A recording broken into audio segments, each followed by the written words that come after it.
They are not Turkish people in Germany, or Pakistani in the UK, or Algerian in France. Muslims, and it's a transnational phenomenon. So the West is dealing with something which is big, huge number.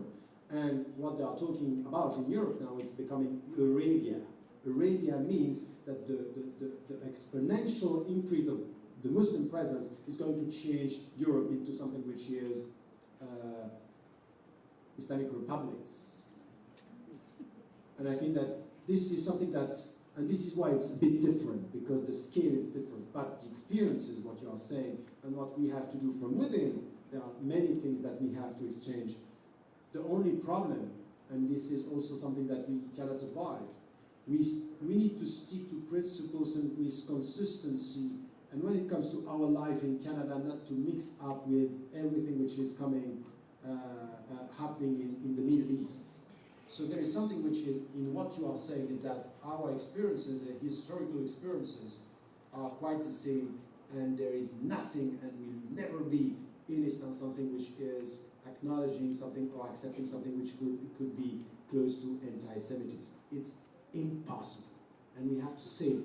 Now, our political views, our understanding of what is that, we need to talk about this, and this is open to the discussion, but not to confuse everything. Clarity in this, it's very important, and I thank you for being with us and saying it this evening.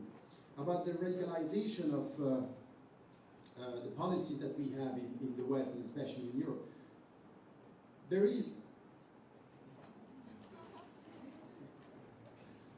I told you,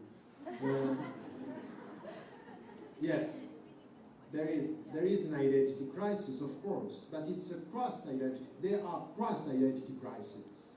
In fact, you have an identity crisis in the society, and it's not only about because of Muslims. It's about globalization.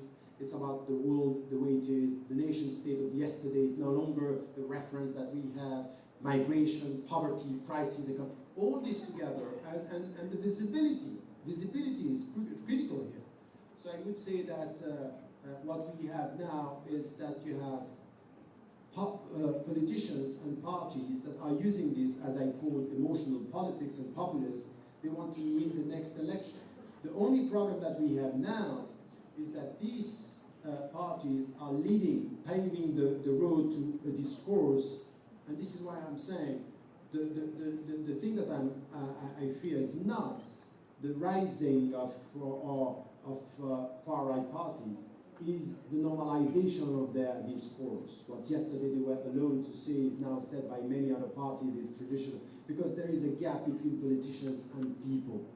And I would say, yes, it's problematic. This is showing something which is worrying, and we have to work on this. But radicalization is not going to help the process of living together.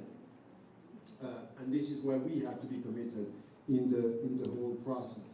About imposition and yes, if we are in a society, as you are in Canada, and people in the public sphere are doing things that are at all or in contradiction with what you believe. So there are two things. If you are asked to vote for things, you are free to vote the way you want. It's a question of conscience. But now when the public sphere, people are doing things, you are not obliged to stay and to share. It's your decision to not to be involved in the thing.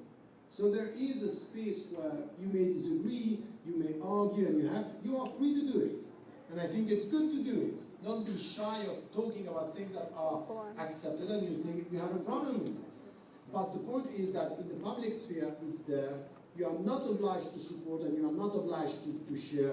At one point you have to take a decision to take a distance, and you may disagree with this. So there is nothing or no one who is imposing onto you, you have to accept this.